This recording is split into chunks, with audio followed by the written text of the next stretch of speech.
There are two different ways you can generate a QR code inside Adobe Express, and both are for free. And the first way is from their homepage. If you scroll down to their quick edits, and you'll see this one called Generate QR Code. And when we click on that, you can just enter in your URL that you want to use it for, and you can change it from a PNG, JPEG to SVG, and I use PNG.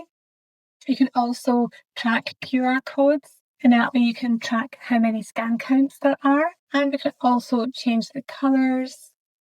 We can change the dot styles. You can change the borders.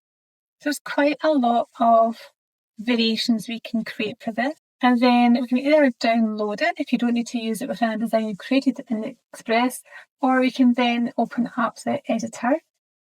Once the editor has opened up, we now have a QR code that we can then start building our design around. Now I have just opened up a template to show you how we are going to insert the QR code. And this is super easy. We just go down to the menu down the left hand side, which is Add-ons.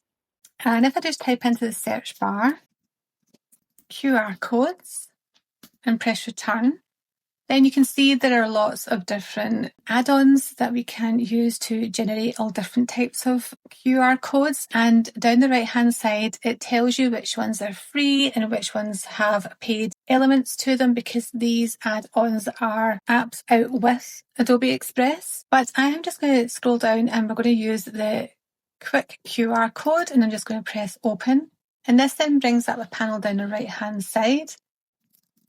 I'm just going to change it to my website, and I'm also going to click transparent so that it doesn't have a background colour attached to it. We can change the pixel sizes here,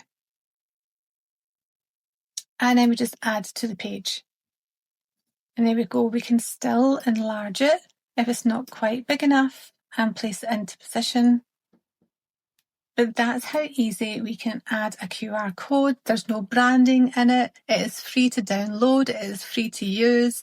And this is from directly within Adobe Express.